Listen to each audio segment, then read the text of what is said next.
Hey, good morning. Good day. Hey, how are ya? Thanks for joining me. We have a really interesting class today. Well, we always have an interesting class as far as I'm concerned. Let's begin by doing, as we do always, a review. Understanding it in the context makes such a big difference for us. I want to start today covering what we did last week. Let's go there. The heir shall be from thy own body. Well, I'm sure that he's talked with Sarah about this, or Sarai about this. And she figures if it's his sperm, it's his body. But I think there's something more to this. Remember that Hagar was given to Abram, well, and his wife, as a shifka, a handmaid for Sarai. Remember, a shivka is different from alma. An alma was, or an ama is a slave, but the shivka is close to the family. She might be the kind of person a nursemaid. She's close to the family. Probably lives in the same house. Probably cooks. Does those kinds of things. Now, did Abraham have a house? I don't know that he did. However, he is in Haran, so likely he has built a house, a city, really. He's been in this city. Remember, he moved there when he was 78, right after he fought an 800,000 man army with 318 men and wiped them out. You know, this really puts things in a new perspective when we begin to understand what is happening. Remember, let's go back to, I believe it was, here, remember, Abraham is looking for an heir. But Abraham said, Yahovah, or my master, Yahovah, what will you give me, seeing I go childless? Since I am barren, is really what it says. Give me an heir. He wants an heir. Well, an heir is what? A son, not a daughter. But why does he need an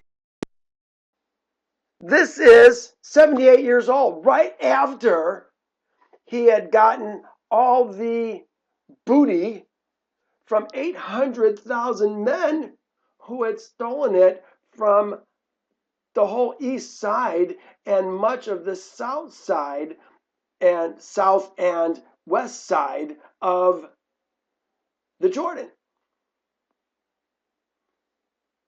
Abraham is wealthy.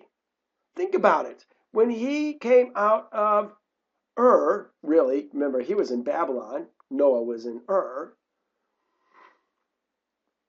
he was thrown into the fiery furnace. He didn't die. Haran died, but he didn't die. What did Nimrod give him? Male servants, female servants, silver and gold. So now he goes to Haran and join him there. His flocks are growing. 25 years later, he now is leaving Haran, and this is where we pick him up in Torah. He's going back to Canaan. The first thing he does when he goes to Canaan is he goes to Egypt. Well, Pharaoh gives a man who's already very wealthy, gives him male servants, female servants, sheep, goats, dromedary, silver and gold. Take Sarah from him.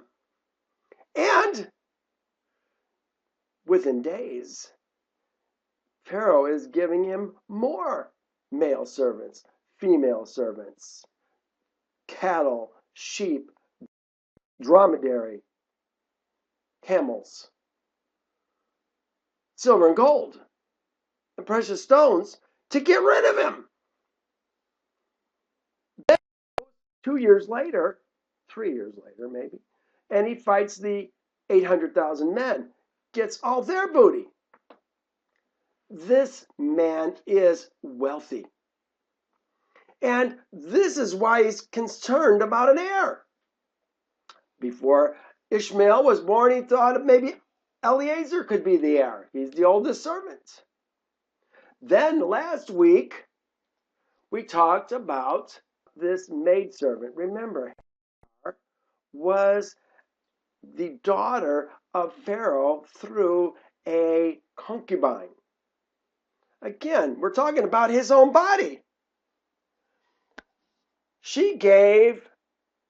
Sarai gave Abram Hagar as a woman, a concubine.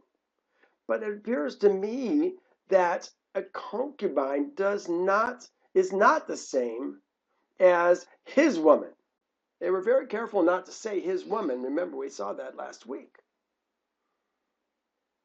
And because she's not his woman, she's not bone of his bone, flesh of his flesh, his body. And I think that's what Yehovah is talking about when he says it's going to come through Sarai. Well, she got pregnant, got a bad attitude. I'm better than Sarai. Yeah, I got pregnant through Abraham with just a few months. Sarai has been trying to get pregnant for 35 years. Sarai's got the same feelings that she has. Inadequacy. Well, what does she say? My wrong be upon you. I gave my maid, my Shivka, into your embrace. And when she saw that she had conceived, I became despised in her eyes. Well, Abram knows the position of Sarai in the house. He says, she's your maid. Do with her as you please.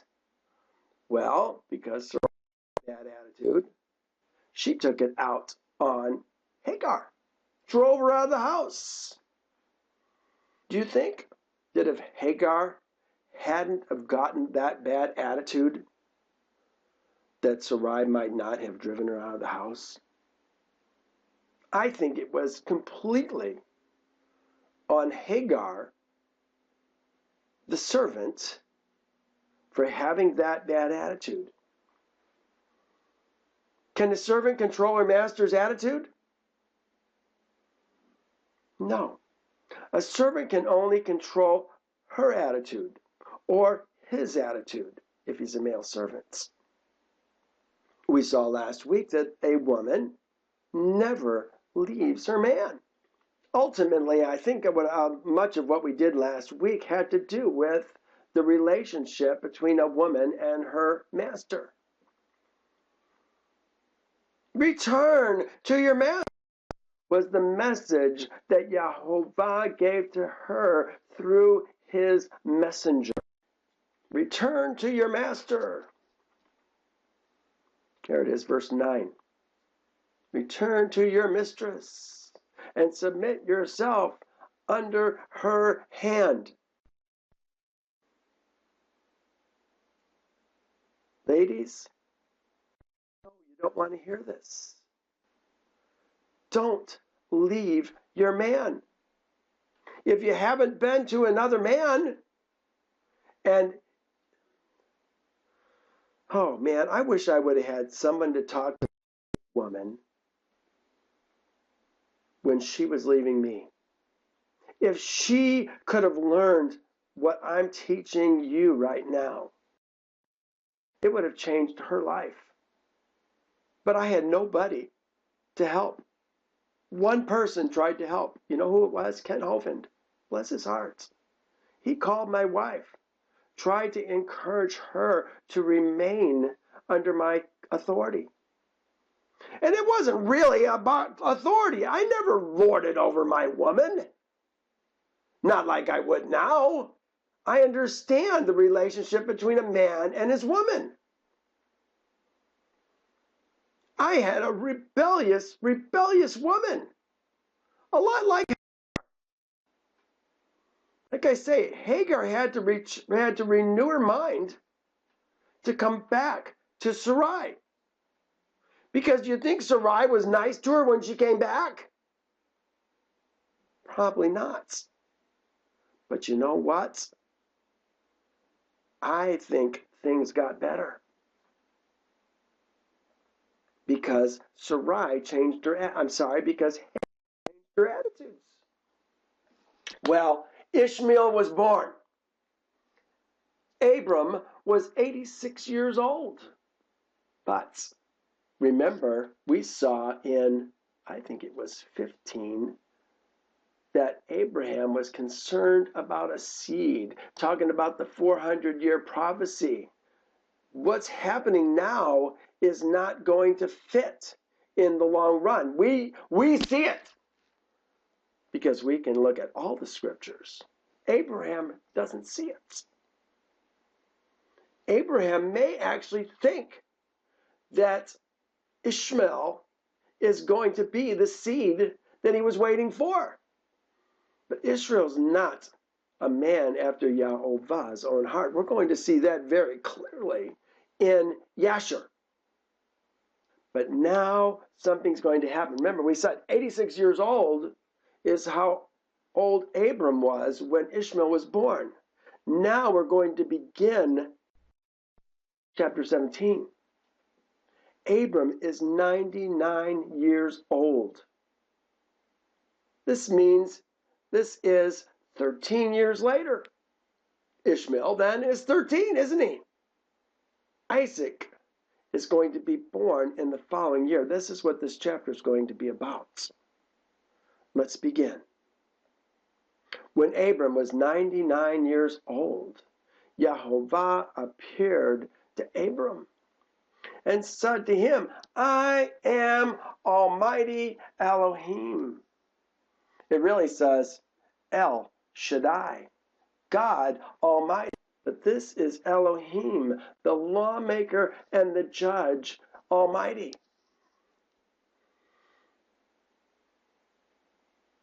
There's so much more that we need to understand with this El Shaddai. I think it's interesting. Look at this. This is 15, when he talks about the spiritual seed being born, coming from the air, coming from his own body.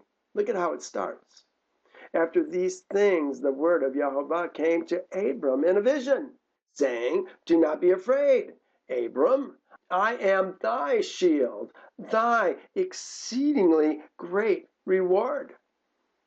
This is right after he's fought the army of 800,000 men. Now, Jehovah is again speaking to him, telling him a little bit more about who he is. He says, I am El Shaddai.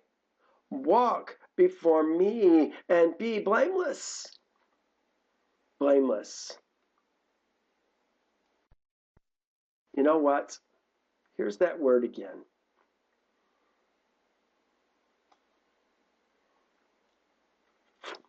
It's tamim.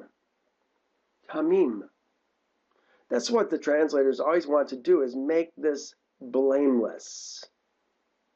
But I want you to think differently. Remember, when we talked about meat that was being brought for Shalomim, it said, bring it whole. The Shalomim's not perfect. This is what we want to do. We want to make it always about perfect, because we got this Yeshua thing going through our brains, and it's made us addled, because we got to fit that into the scriptures. But he says, be whole. Whole. Oh, is Abram not whole? No, he's a fallen man. There's more to the story. We've got to understand this in the context of the whole of Torah and within the context of Yehovah's feasts. What time of year is this? 99 years old. We're going to see this is the beginning of the year. Aviv. What are all the other nations doing? Oh, wait till you see what Sodom and Gomorrah are doing. And those cities, we'll see it next week. They're worshiping the goddess Ishtar, praying to her for their sustenance in the coming year. But Yehovah is talking to Abram at this very same time, saying that he is El Shaddai. I like this word, Shad. Shaddai. Provider. Check it out. This is Ancient Hebrew Lexicon of the Bible. Shad means breast. The pictograph Shad is a picture of two front teeth. The Dalet is a picture of a door that dangles down. Combined, they mean two that dangle. Yehovah is thy breast, thy strong provider. El. Look at, here's El. El. Aleph and Lamed. Strong authority is what we're talking about. Strong ruler. He's the lawmaker and he's the judge. But he's telling Abram that he is going to be his provision from a strong authority. Or strong authority who provides. You could say it like that as well. Oh my goodness, this is contrasting itself with what? Easter, Ishtar. The beginning of the year, you know, Ishtar is just called Ishtar in this particular part of the world. Other places she's called Venus, other places called Aphrodite, but she's all the goddess of sex, of renewing of the strength of the land. And so that's why they're praying to her. This is the time that is at the equinox, the spring equinox. Here he is, Yehovah, saying, I am El Shaddai. Now, keep that in mind as we go through chapters 17, chapters 18, and chapters 19, when Sodom is going to be destroyed. Yehovah is El Shaddai. Walk before me and be whole.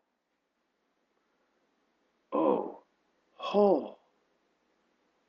That is so amazing. This is what this chapter and the next is all about. Making Abraham and his seed whole. Look at 4 times in Torah, El Shaddai. I looked it up. El Shaddai is mentioned. It's mentioned here, but it's also mentioned. Move it up. Here's Genesis. This is talking about Jacob. And Elohim said to him, your name is Jacob. Look at this. He's using El Shaddai, and now he's naming Jacob Israel. He's using El Shaddai, and now he's making Abram Abraham. Amazing. What's going on here? Well, here's the other 2 places. Then Jacob said to Joseph, El Shaddai appeared to me in Luz. Bethel, referring back to this same verse, or this same verse. And then the last time we're going to see it,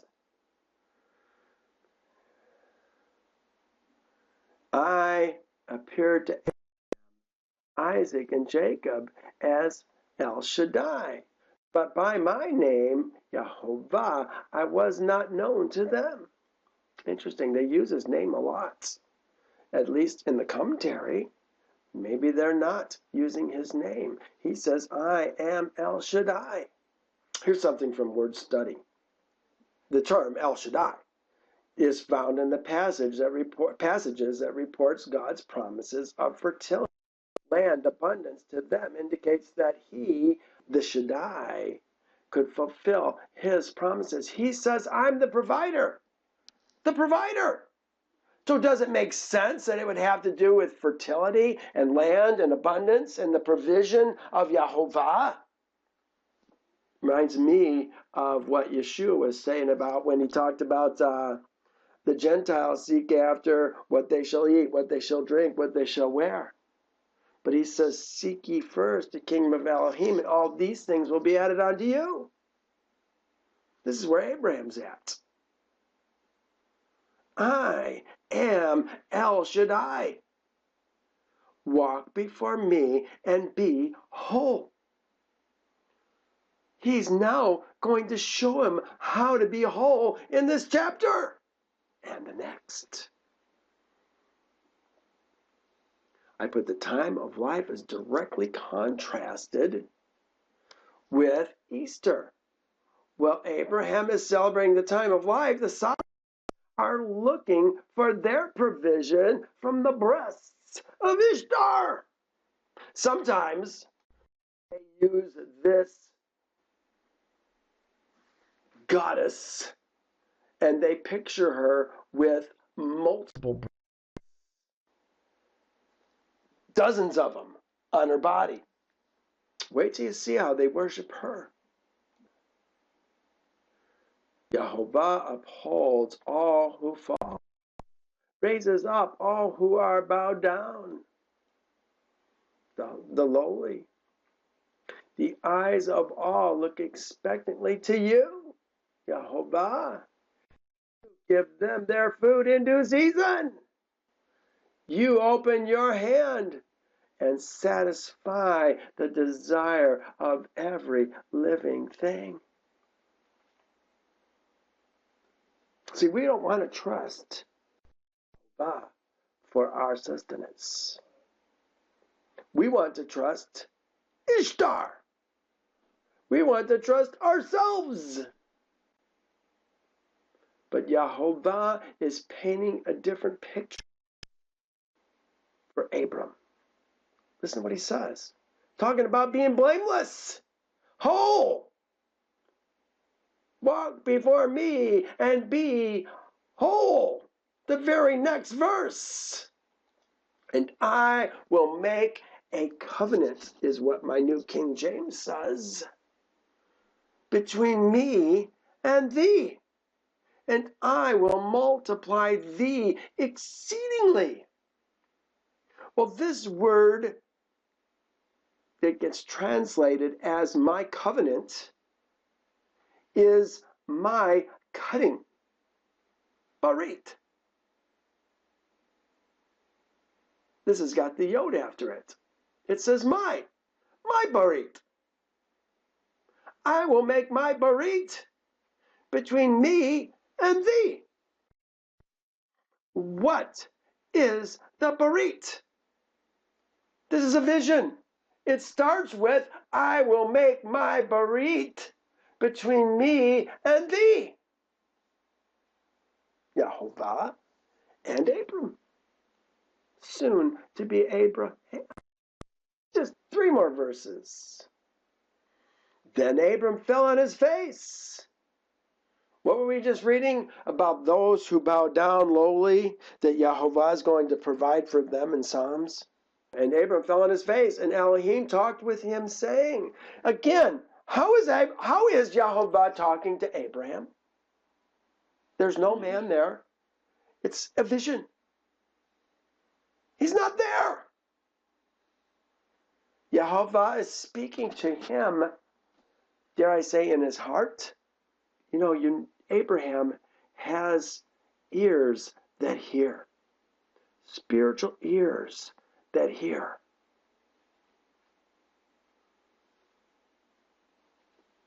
Reminds me of this verse. I'm going to go back.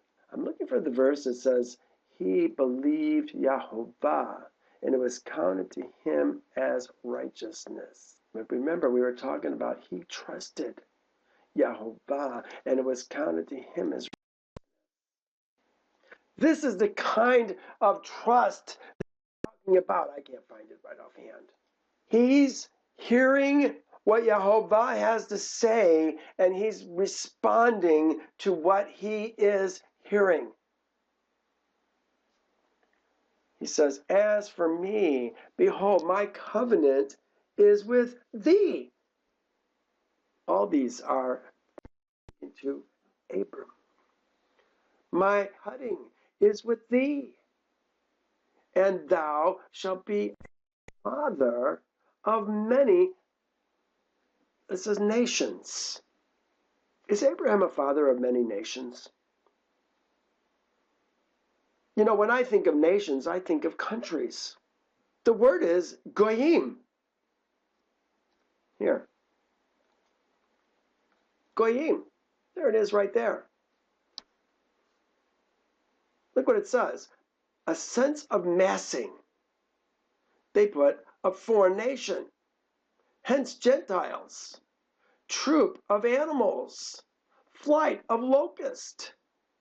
And then it's translated as Gentiles, heathen, nation, people. I want to suggest that using it as nation, as Gentiles, oftentimes is going to mislead us. Sometimes our words in English just are unsatisfactory in relating the information that Yehovah has for us. And because of that, I'm going to suggest that this goyim might be better understood as people. But I'm not talking lady people. I'm talking men people. Okay, remember we've talked about people before. Am and Amim. We're talking about men. Men people. So with that in mind, I want you to try and understand these things that we're talking about, not as nation, because Abraham is not going to be a father of nations. Is he going to be the father of Canada? How about the father of the United States? How about the father of South Africa? He's going to be a father of a spiritual people. A spiritual people, not earthly people. Oh, wait till you see how this all fits together. A father of many people. Men people. 15 or 5. It says, no longer shall thy name be called Abram, but thy name shall be called Abraham. For I have made you a father of many peoples. Spiritual peoples. Here I discuss that same situation right here. Father, I make you a father of many. Haman or Hamun. Peoples. There he is. They have goyim. Jewish tradition almost always makes this nations. I hear it all the time. But nations throw off our understanding. It's one of those religious words. Yeah, I don't even know if you could call it a religious word. It's a word that throws us off because it engages us into a idea of Canada, United States, South Africa, that sort of thing. But goyim is massing, masses. Sometimes it says goy. Sometimes it says goyim. Sometimes it says, but usually when we're talking about no, I won't even say that. We're still talking peoples. Again, sometimes our English is just inadequate to help us get better understandings. And here I suggested nations, Gentiles. I said, how about peoples? How about peoples? I think peoples fits together so much better than what we've had. Here, Abram. Exalted father is what it means. Av, Avi, Avot is fathers. Here's Av, father, ancestor. Ram, Avram is what it is, means exalted. He's the exalted father. Exalted father. Do you see we're talking about spiritual seed? Exalted father. This is what we're talking about. But now it says Abraham. It's a larger name, and it makes his name plural. Having the hey, it says, now this isn't my research. This is somebody else. I don't even know where I got this. Having the hey added to the name, and that's exactly what's happening. We've added now the hey between the resh and the mem. Here it is. This is the hey right here. Same word, but now it's got the hey added to it. It says, the name indicates an open door or window and a blessing being poured. This is the windows of heaven blessing, you guys. This is what we're talking about. This is a continual pouring out for those who keep Yahovah's cutting, just as Abraham did. How do we keep the cutting? Well, that's what this chapter's all about. Next verse, verse 6. I will make it, I'm going to finish 5. Name shall be called Abraham, because I will make you a father of many peoples. The exalted father, the exalted pouring out father of many peoples. I will make you exceedingly, no, I will make thee exceedingly fruitful. And I will make people of you. I'm going to multiply Abraham. And kings shall come from you. Yes, the kings are going to be people like the 144,000 that Yahovah is raising up in these last days. They are going to be the people who are going to be the Elohim, the Melech on the earth. Kings and priests. Isn't that what Yahovah talks about? They're men. That Yahovah is raising up spiritual men to lead the world who will come to them in the last days. To start a whole new kingdom. This time it's going to be a spiritual kingdom, not a flesh kingdom. The next 1,000 years is going to be awesome.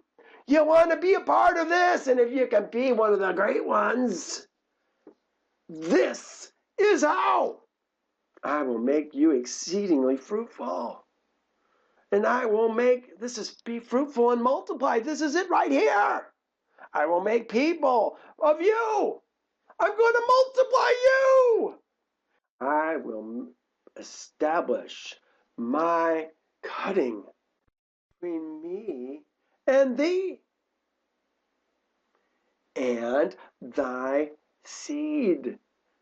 Descendants. Descendants. Why do they say descendants? Are they trying to make us think about lady descendants? I think so. The word is zara, seed. Places. Zara. I will establish my cutting between me and thee and thy seed after thee in their generations for a cutting eternal, an eternal cutting, an eternal covenant. See, we get limited when we talk about covenant because we don't know what a covenant is. We don't know how covenants come together. Folks, covenants come together by the shedding of blood. And we're not talking about Yeshua. Get that out of your mind. It's going to get you killed. A cutting for a cutting eternal is what we're talking about. To be an Elohim for thee. Remember, we're talking about an Elohim. Yehovah, thy Elohim. Spiritual king over a spiritual kingdom. Over Abram's seed. The high father's seed.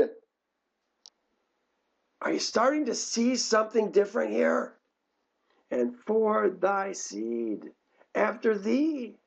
Again, the seed is always men. Ladies are following the men. No man, you got problems. You need a man in your life. Verse 8. Also, I give to thee and to thy seed after thee the land which thou art a stranger. Oh, the land of Canaan, as an everlasting possession. I will be their Elohim, their lawmaker and judge. No other king on the earth is going to be their lawmaker and judge. You can only serve one master. Men, ladies, you can only serve one master. Your man, not to say he's your husband. He might be your son, might be your uncle, might be your grandpa, might be your master. But you serve somebody. Everybody serves somebody. Men are supposed to serve only Yehovah. That's why he brought us out of the land of Egypt, out of the house of bondage. Thou shalt have no other Elohim existing before my face. Talking to the spiritually born men when he says it. Not to the ladies, not to the Ger, certainly not to any of the Egyptians. They're not there. So much more for us to see. You are a stranger in the land. In the land which you are a stranger. Here's the word. Magor. Magor. It's where you dwell. You know, you'd be tempted to guess that this would be Ger. If it's a stranger, wouldn't you? But here is the word Magor. He's a Magor. He says where he dwells. Remember, it says in Hebrews, Abraham dwelt, Magor, in the land of promise, as if in a strange nation. There it is. He's dwelling in a place where he doesn't follow their kings. And that place, just like the whole earth, now is going to become Yehovah's people and Yehovah's place, because the earth is Yehovah's and all those who dwell in it. Don't take Yehovah's words lightly. You know, there's a lot of people these days, well, Yehovah puts up with all these kinds of things. He doesn't care. Yeah, he does. And if you don't take his words seriously, you're going to be at the wrong end of the stick, say the wrong end of the broom when Yahovah starts cleaning house. Let's continue. Verse 9. And Yahovah said to Abraham, as for thee, thou shalt keep my cutting. My cutting. There it is again. We see covenant. Keep my covenant. And what did it say up here? Walk before me, and behold, I will make a cutting between me and thee. This is all about how we're going to be whole. And Elohim said to Abram, as for thee, thou shalt keep my cutting, thou and thy seed after thee, throughout their generations. Now listen what he said. There's a transition going on here. You can't see it in the English, at least not in the New King James English. You can see it in the King James English if you pay attention. Look what it says. This is my cutting. This is my cutting. Keep my cutting.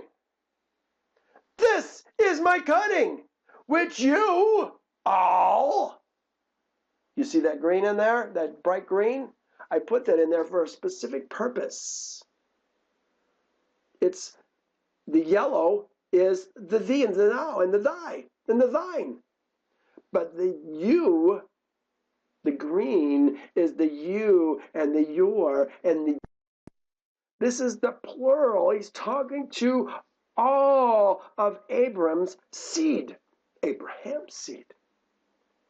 This is my cutting, which y'all shall keep between me and y'all.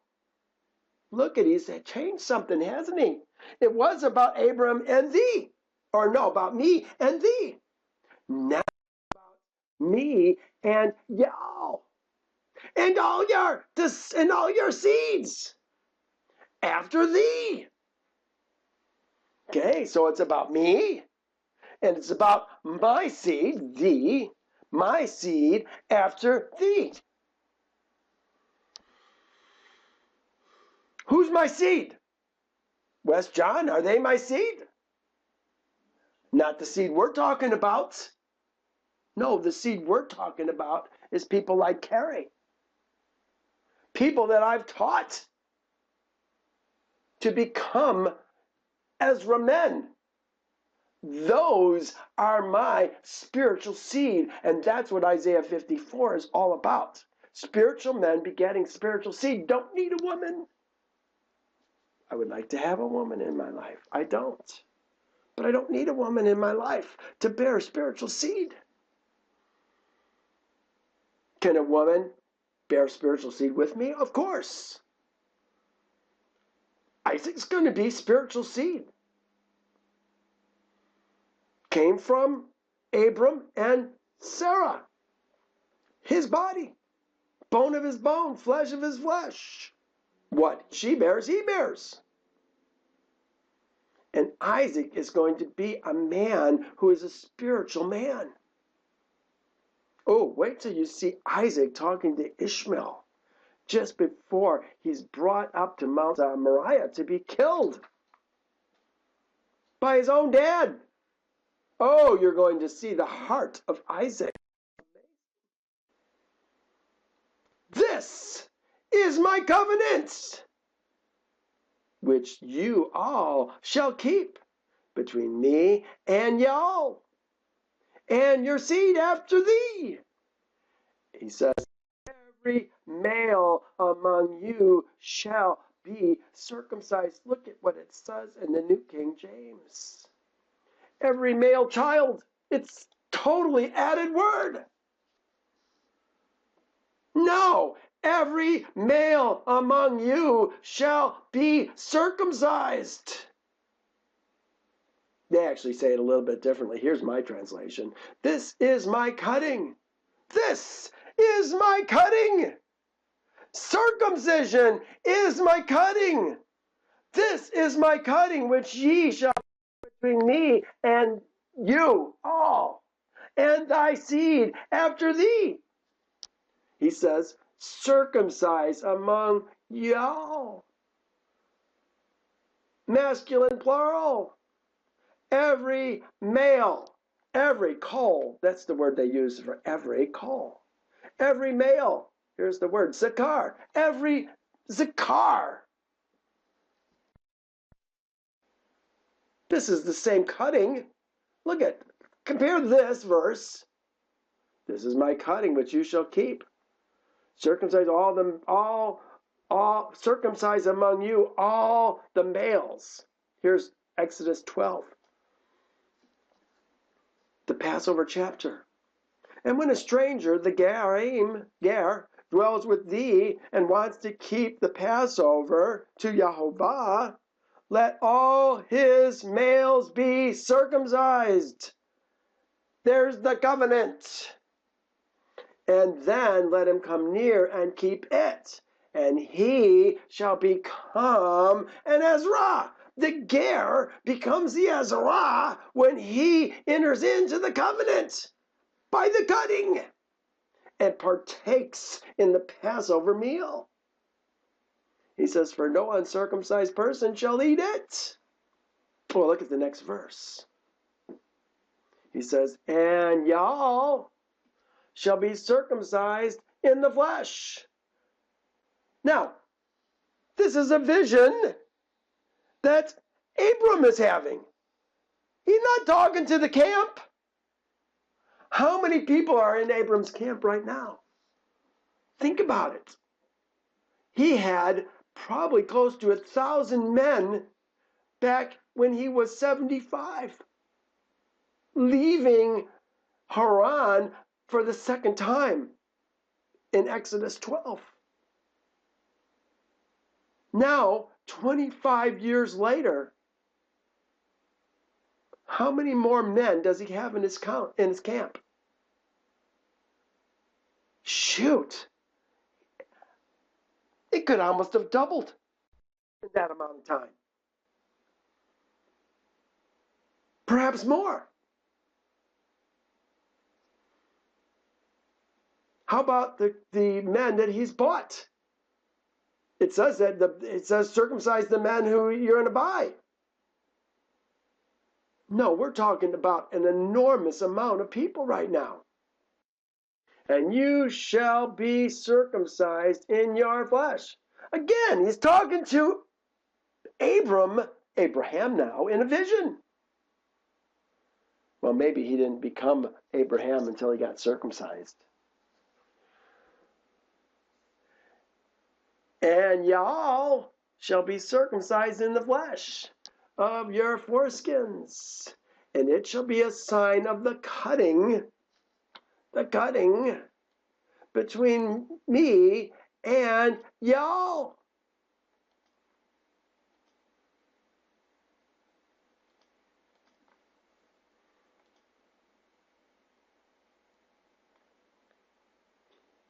He is 8 days old among you.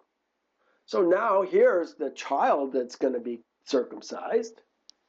But this is really afterwards, because right now we're just talking about all the males of your household. This is actually going to be after the fact. From now on, in a sense, is what he's saying. He who is 8 days old among you shall be circumcised. Every male in your generations. Again, this is an added word that is being put in here. Every male in y'all's generations. He who is born in your house or bought with money from any foreigner who is not your seed. We're going to circumcise the men who are 8 days old, the boys who are 8 days old, the male who is 8 days old, the men who are born in your house. How many have been born in this house since he got Eliezer when he was 50 years old. This is 50 years. How many have been born in his house? How many have been bought with money? How many have voluntarily joined themselves to Abraham because they love Abraham. They love what he stands for. I want to follow your Elohim, Abraham. Men did that. Hundreds, perhaps thousands in 50 years. We don't know. A whole bunch. And they came with their women and their children, sons and daughters. This is a lot of people who are going to be circumcised. And they don't know it yet, because Jehovah is speaking to Abraham in the dream, isn't he? What was that? In the vision. Oh, in the vision. Yeah, thank you, in the vision, not the dream. Gosh, it's nice having Carrie here to catch me when I say things like that. I really appreciate it. Let's goes on. He who is born, well, here, I want you to see this, talking about circumcising their males, 8 days old, bought in the house, born in the house, and bought with money. Here, this is Exodus 12:44. But every man's servant who is bought for money, when you have circumcised him, then he may eat it.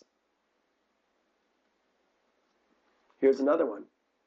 That's the one we just read. All the men of our household are going to be circumcised. And the ger is going to become the Ezra. 13. He who is born in your house, and he who is bought with money must be circumcised. Born in your house, bought with money. And my covenant shall be in y'all's flesh for an everlasting covenant. Oh, this is really interesting too. Think about this. The man is circumcised, and now every seed that comes from his body comes through the cutting, doesn't it? Spiritual men begetting spiritual men, well, they're flesh men when they come out. But this is what Deuteronomy 6 is all about. Let's go there for just a moment.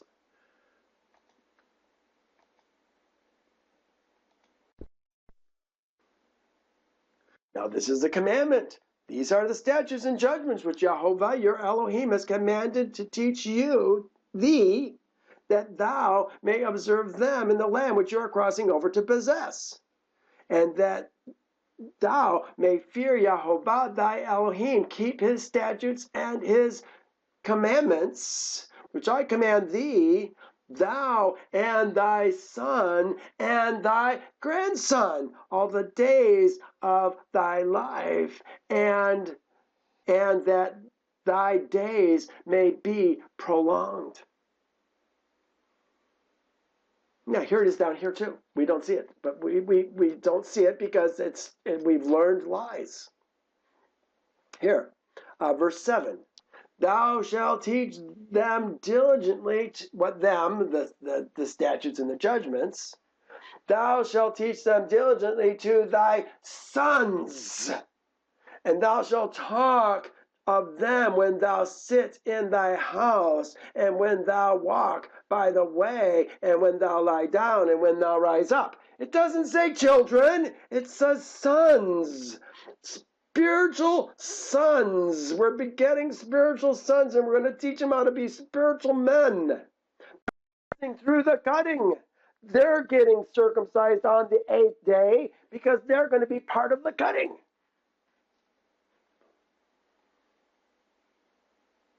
I know it takes renewing of our minds. This is not easy things that we're talking about. He was born in your house. He was bought with money. Must be circumcised. And my covenant shall be in y'all's flesh as an everlasting covenant. And the uncircumcised male who is not circumcised, uncircumcised who is not circumcised in the flesh of his foreskin, that person shall be cut off from among his people. So we're talking about lady person? Or are we talking about man person? Talking about man person. If the man person is cut off from his people, is his women cut off from his people? Is his children cut off from his people? Remember, this is not the son saying, I'm not going to get circumcised, Dad. No, the dad is going to be the ruler over his house. His son is going to get circumcised if he says he's going to get circumcised. So this is not about the child. This is about the head of the house. He's the one who's going to make a decision concerning his house. And if he won't do it, what does it say?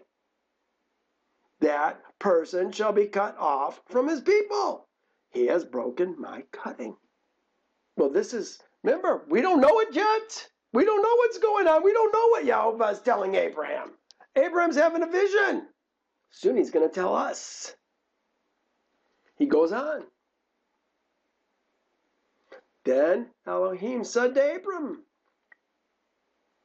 Abraham, he's calling him Abraham. He hasn't been circumcised yet. He's already calling him Abraham. Then Elohim said to Abraham, as for Sarai, your woman, you shall not call her Sarai, but Sarah shall be her name. Hear that?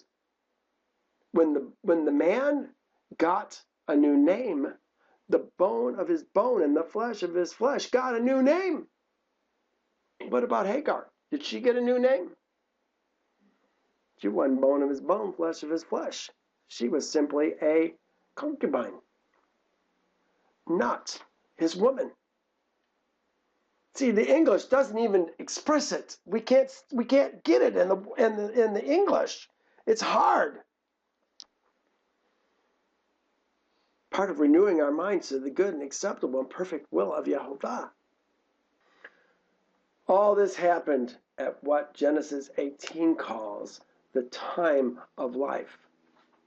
This circumcision, this cutting, this new cutting of Yahovah is happening at the time of life. This is the time that Abraham was spiritually born into Yahovah's kingdom and became his son, his seed, the spiritually born seed. And because the two shall become one, when Abraham became his son, Sarah became his daughter. That's how a woman becomes the daughter of Yahovah. Let's go to 16. This is what it says. And I will bless her and also give you a son by her.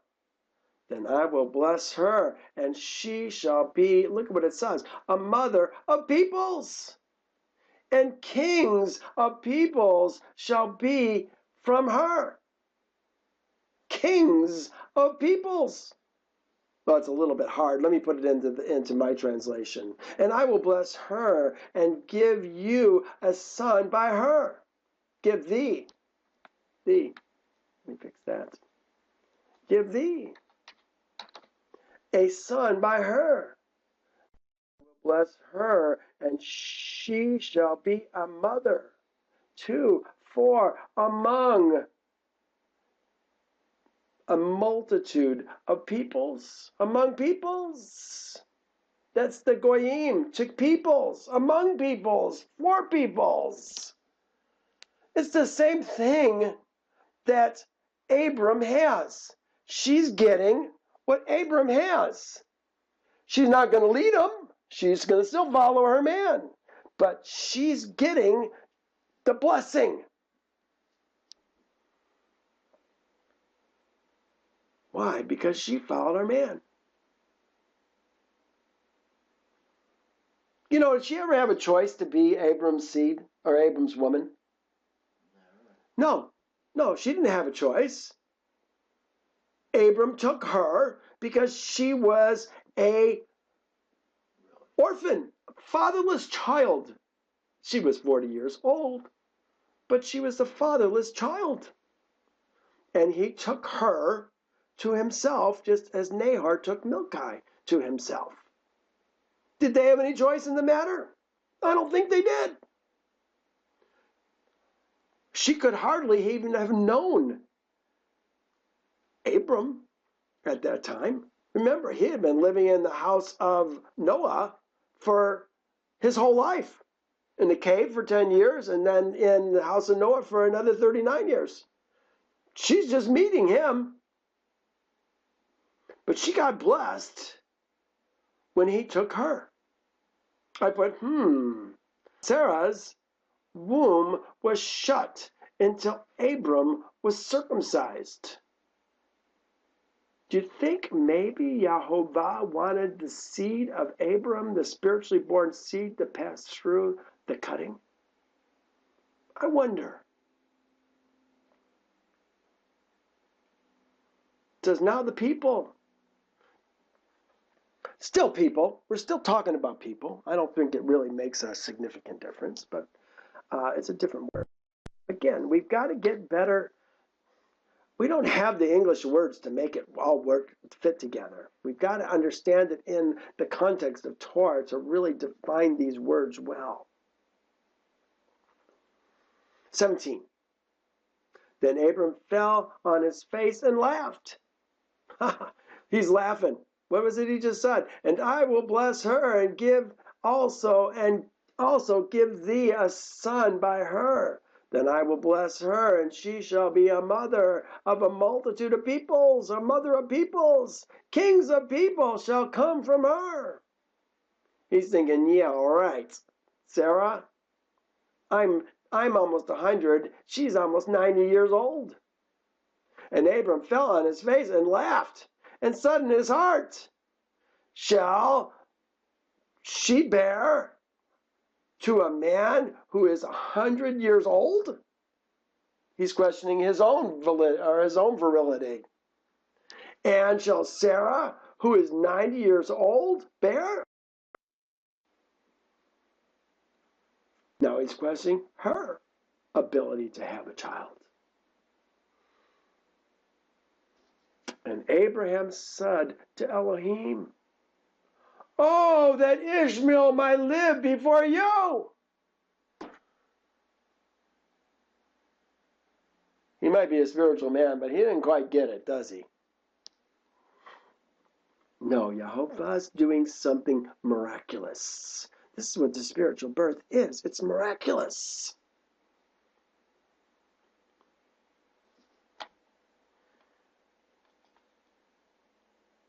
Ooh, this is one of the 30 or so places in the Torah where it actually says the Elohim. That's why I have it in red. And Abraham said to the Elohim, the Elohim, oh, that Ishmael might live before you. I put Ishmael as the son created in the flesh.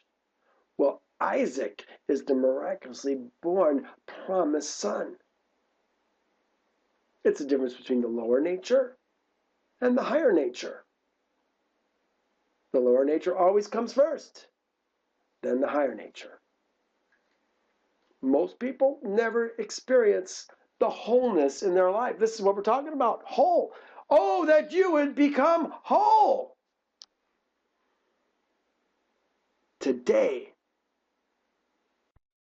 in the next few days, Abraham is going to become a whole man.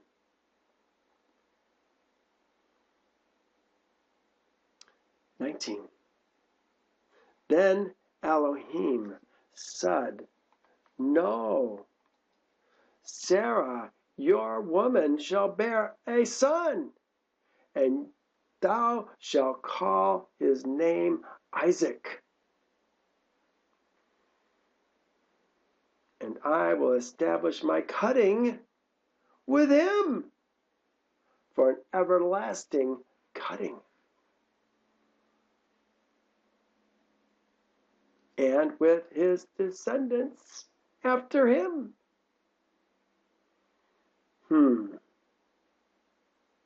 Jehovah's covenant is not with Ishmael. It is with Isaac, the spiritually born seed.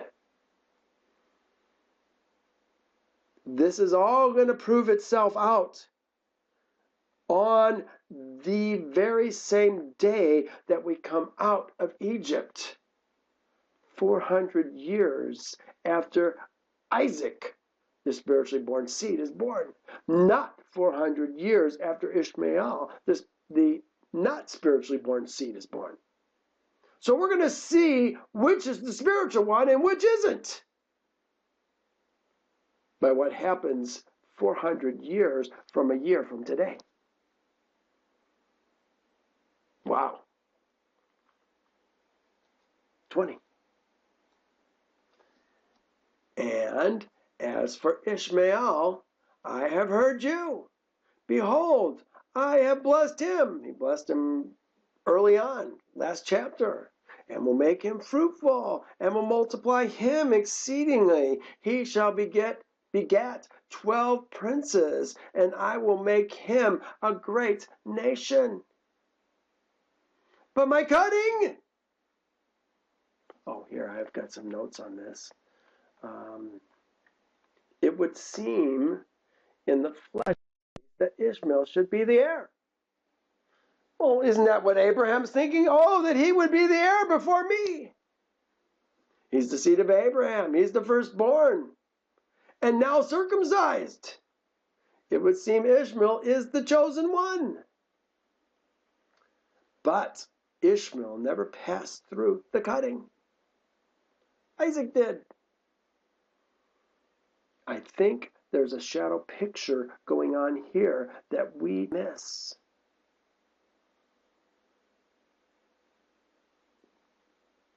Let's go to the next verse. It's going to explain it even more. But my cutting I will establish with Isaac, whom Sarah shall beget, who Sarah shall bear to thee at the set time next year. The set time. He's talking to him at the set time this year. Or very close to it. But Isaac's going to be born at the set time next year. Set time. That set off some alerts in my mind when I read it. Set time. What can you guess what it is?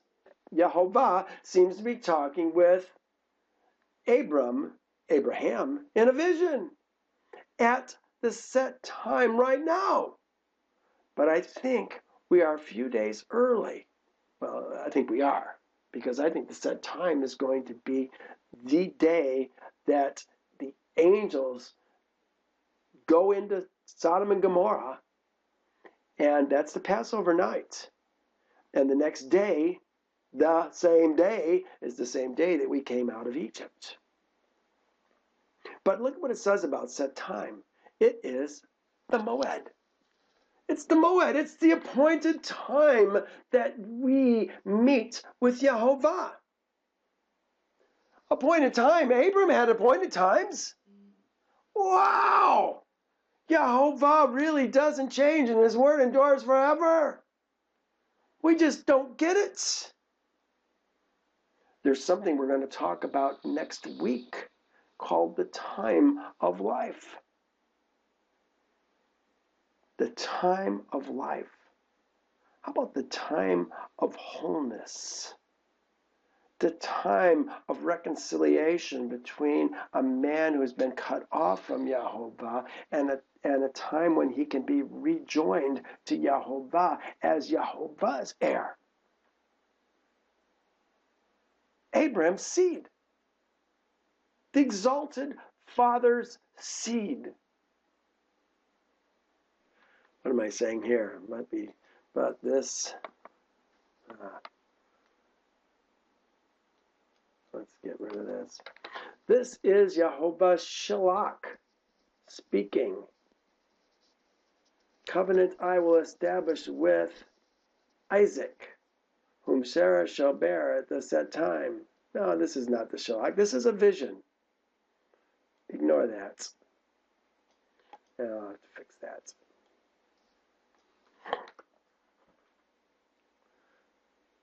This is the first of 2 times Jehovah promises this.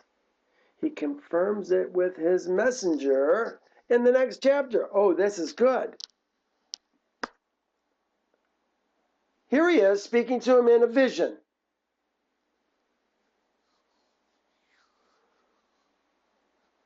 Telling him to enter into the cutting. After he enters into the cutting, in the next chapter, Yehovah's messenger is going to come to him. Really, messengers. There's 3 of them, 3 men. They're going to come to him. They're going to confirm what he's telling him right now in person. So he's getting it once in a vision, and now, 3 days from now, maybe 4, he's going to get it in person. A man, men are going to come to him and tell him exactly the same thing. Now, if Abram hadn't circumcised himself and all the men of his household, do you think the men would have come to him? I don't think so. Don't think so.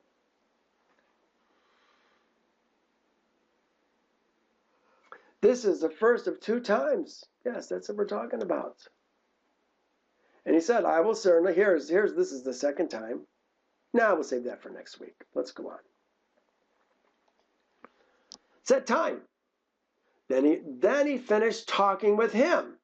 And Elohim went up from Abraham. Went up. Went down, went up. Came to him. Went up. It's a vision. Done talking. But now, what's Abraham going to do? Not going to waste any time. I'm going to move this up. So Abram took Ishmael, his son. Ishmael, his son. All who were born in his house. His servants. All who were bought with money. And every male among the men of Abram's house, and circumcised the flesh of the foreskins. What does it say? That very same day as Elohim had said to him. That very same day. You know, those words are very important. That very same day, they all bring us back to the time of life and specifically Passover. The promise that Jehovah made with Abram when he was 70 years old, and the prophecy that Jehovah gave him in a vision when he was 78 all point to the birth of Isaac, the spiritually born man, and the time of life, or as we call it, Passover. It also points our exodus from Egypt. The first time, there's going to be another, isn't there? And gives us clues about what we can expect the second time. Understanding the phrase, and we talked about it last week, that very same day, in this context, helps us understand the 430-year prophecy and explains the 400-year prophecy. So Abraham took Ishmael, his son. Well, this is what we're talking about right now, this very same verse. Very same day. I want you to see these words, very same day. Look at here. This is in Exodus 21 or 12. Same thing. I guess we talked about both. No, we talked about one of these verses. And it came to pass at the end of 430 years, on that very same day, it came to pass that all the armies of Jehovah went out of the land of Egypt. When did they go out? Right after the spiritually born man was born. Passover. And it came to pass on the very same day that Jehovah brought Israel's seed out of the land of Egypt, according to their armies. Wow.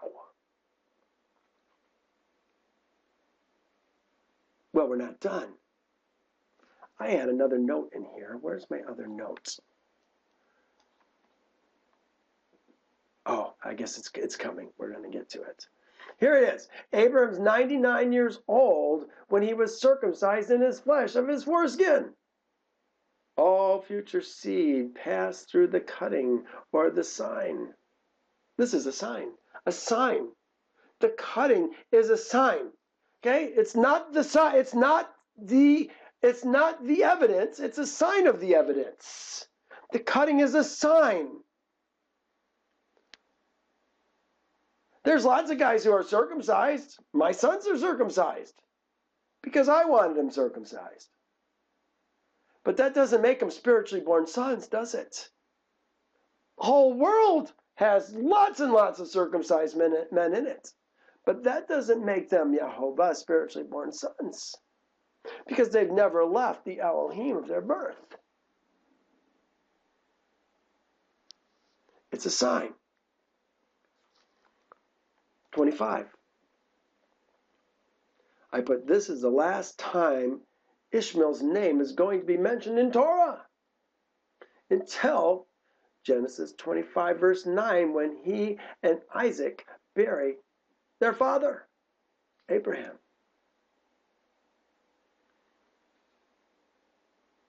Interesting, it's the last time that the man of the flesh is going to be mentioned. Now we're going to see him contrasted greatly in Yasher with Isaac. But that's in story for another day. Let's continue.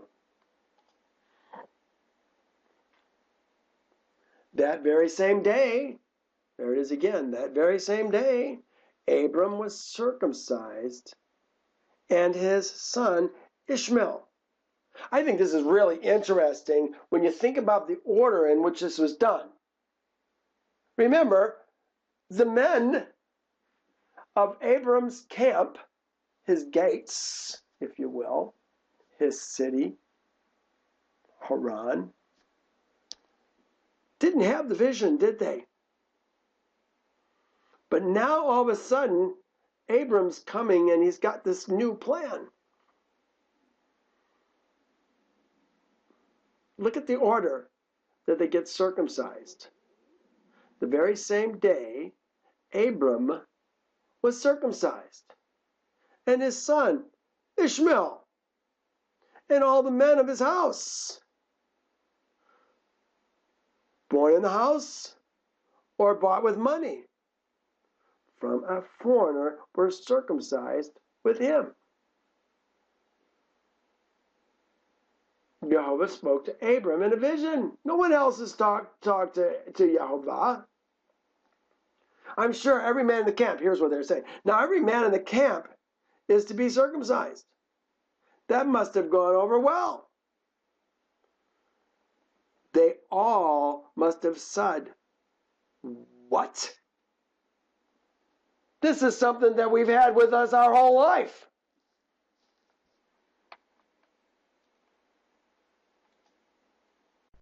What?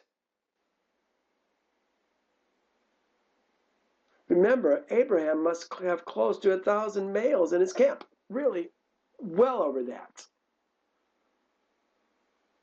2,000 males. This is faith in action. Remember we were talking about, and Abraham believed Elohim, and it was counted to him as righteousness. Abraham, what's the word I used there? Trusted Elohim. Not about believing.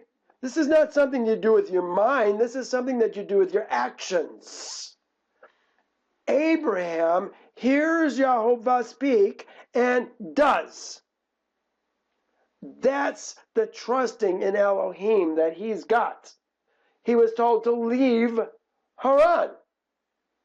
Abraham acted on it. He was told to circumcise now all the men of his household. Abraham's acting on it. But he does it in such a way that he does himself, his son, and then those who are born in his house, bought with money.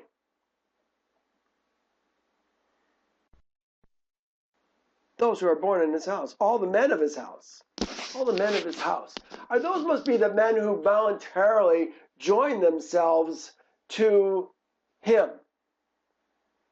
Then all the men who were born in his house.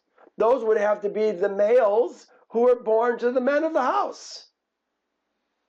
And finally, the males who were bought with money from a foreigner.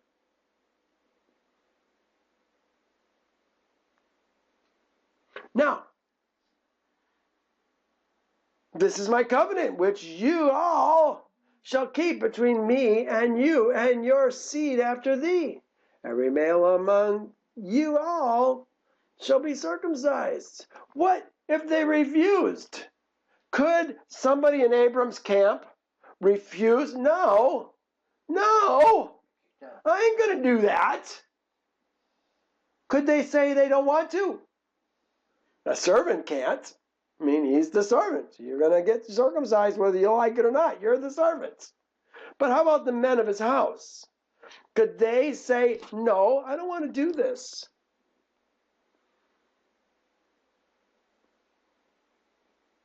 I think they could. But what was the instructions for a man who says that? Here it is, 17:14. And the uncircumcised male who is not circumcised in the flesh of his foreskin, that man, that person, those persons, I wonder if that's a plural word, those persons shall be cut off from his people. His people. His people. Do you think that says Am? Or do you think that says Goy? Goyim. His people. I think it's worth checking. He'll be cut off from his people. Here it is right here. His Am. Okay. Yeah, his Am. Being cut off. I was hoping it was going to say Goyim. Spiritually born. Spiritually born people is who we're talking about. All right. Well, that finishes this chapter, I believe, doesn't it? Let's go back to the New King James. And 26, I think is where we left off. No, we got one more verse. No, I guess we did both verses. I was going through this. Got it cut off. Yeah, all right. So that is the end of this particular chapter. This is the announcement of the birth of the spiritual born seed. This is the man that Abraham has been waiting for since he was 85. He's right now 99. And really, he talked about his seed. I will give this land to your seed. And when he was 75 years old, really, he said it even before that, when he was 70. He's been waiting a long time for the spiritually born seed. But maybe it is true that the spiritually born seed had to pass through the cutting. I wonder if that's the case. You know, sometimes Jehovah can't give us new information until we're ready to receive it. Is it possible that Abram had to go this long until Jehovah was able to speak to him and have him be obedient to do what he told him to do? Oh, Father, give me a soft heart. Don't make me wait for truth. Make me willing to walk and be whole in your truth every day. Teach me more every day. That's what I want. Well, I still have 15 minutes. Let's start 18. We'll probably review it again. You know what? Go figure. Chapter 18 follows chapter 17. Duh. You know what? For me, I never realized how closely it follows chapter 17. This is what it says in my New King James. Then Jehovah appeared to him by the terebinth tree of Mamre. Terebinth trees, the oaks of Mamre. He was sitting in the tent door in the heat of the day. Okay, you know, in Torah, there is no chapters. There's no verses. We have separated those out. And I think sometimes we separate them out, maybe on purpose, because we don't want people to see certain things. Is that possible? Is it spiritual men who divided these scriptures up? I would say it probably was not.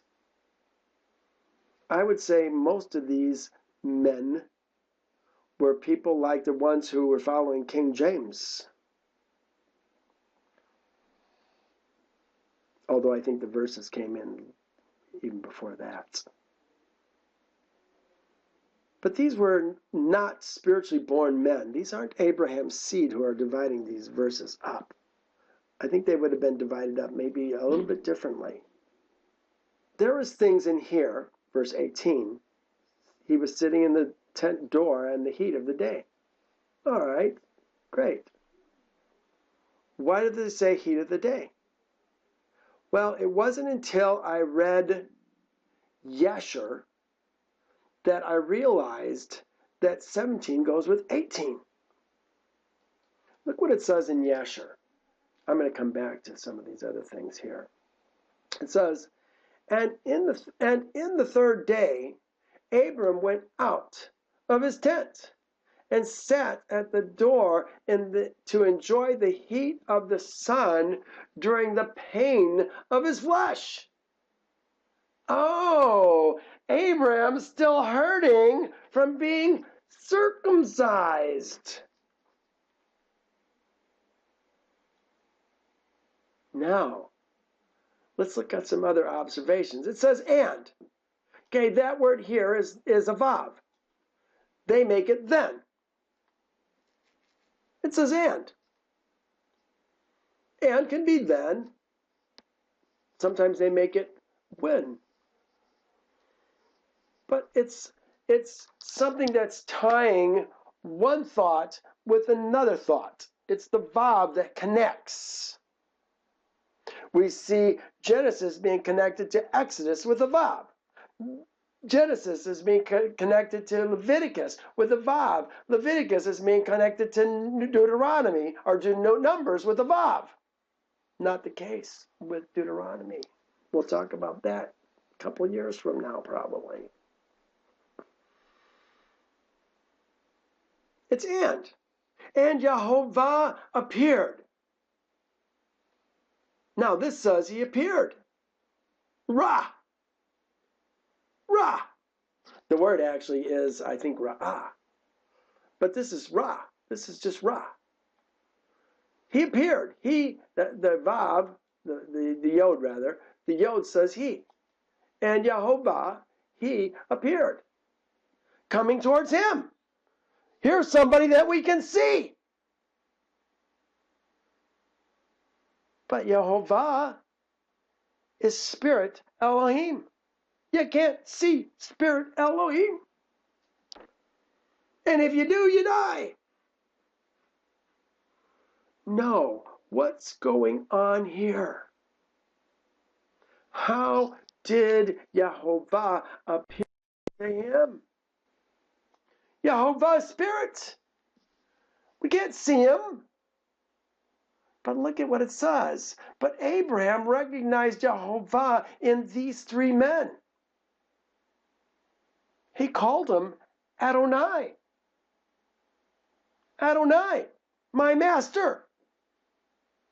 Do not pass by your servant. Who is this that he is talking to?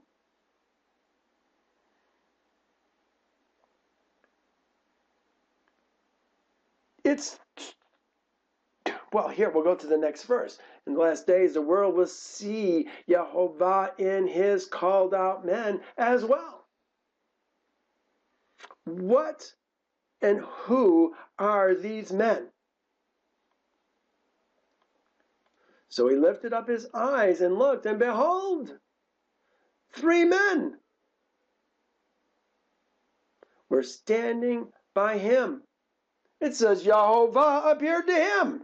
Now it says three men were standing by him.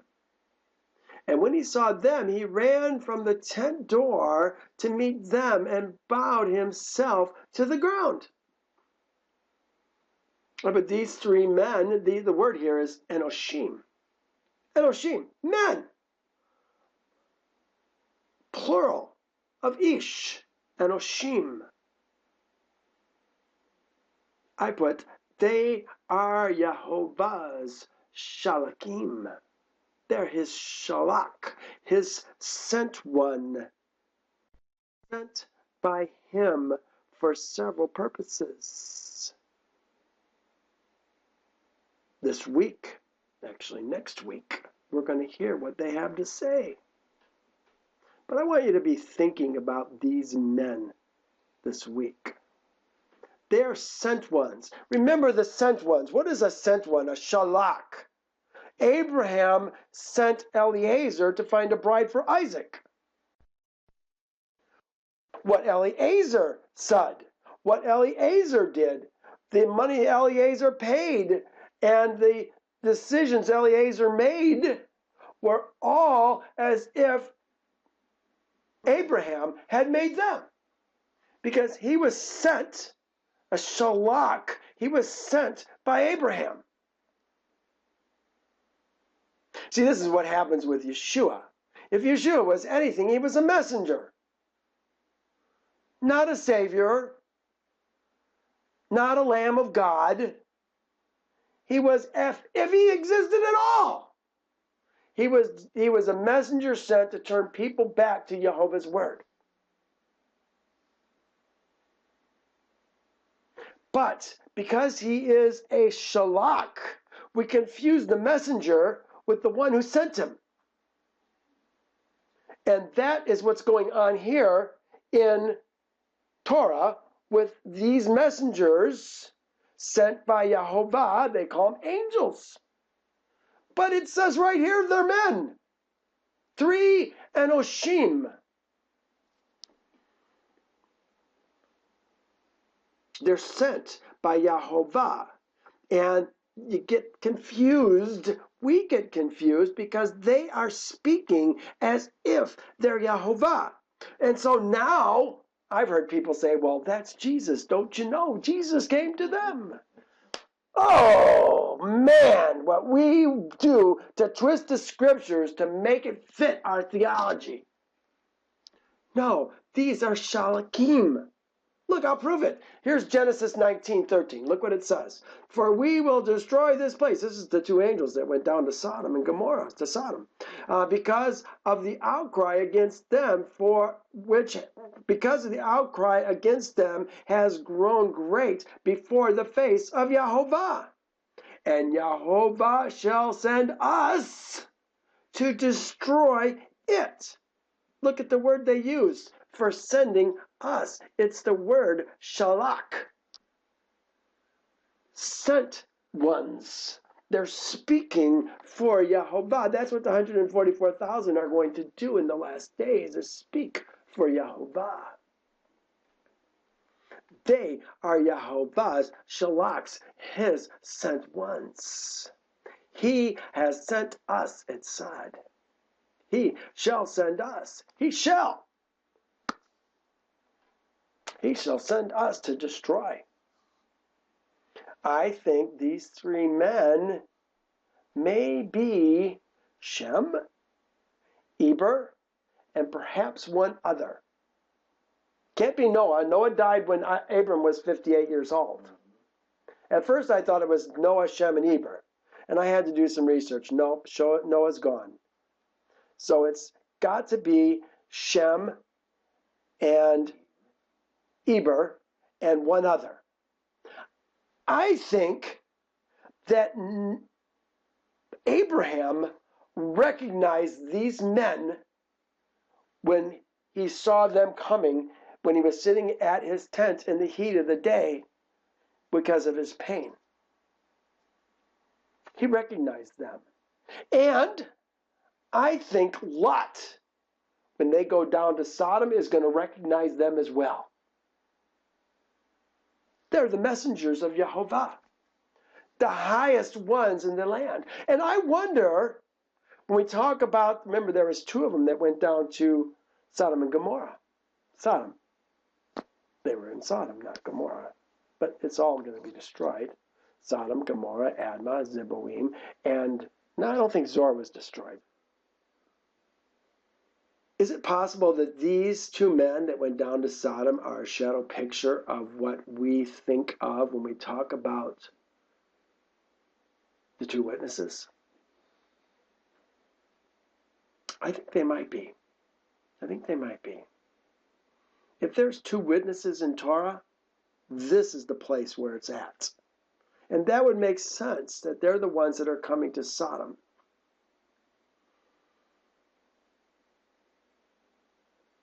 But where did they go first?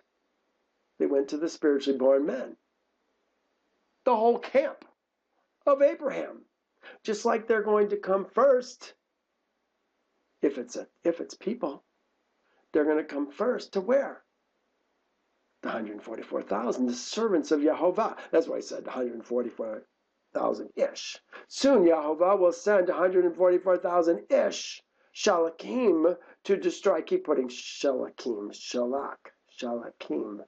It's actually Shalachim, shalakim, shalak. Doesn't have the I in it. To destroy the whole earth. I said that too will happen right after a Passover. The earth is going to be shook. And destruction is going to come at the beginning of the tribulation, right after Passover. And I got a hunch it may be finished. No, I don't think so. I think it's going to be finished after Yom Kippurim. Yeah. Okay, well, I've got 12:58. I'm going to stop here. Thank you for joining me. Remember, these videos are all available on YouTube. Please go there, sign up on YouTube, and add me, what do you call it? Subscribe. Subscribe to my channel. I've got all my Torah teaching on there. Remember, start from the beginning. Yahovah builds his message line upon line, precept upon precept, here a little, there a little. And if we begin to start at the beginning, we can get a better picture of what Yahovah is doing in the earth in these last days. Hey, thanks for joining me. We'll see you next week. Bye now.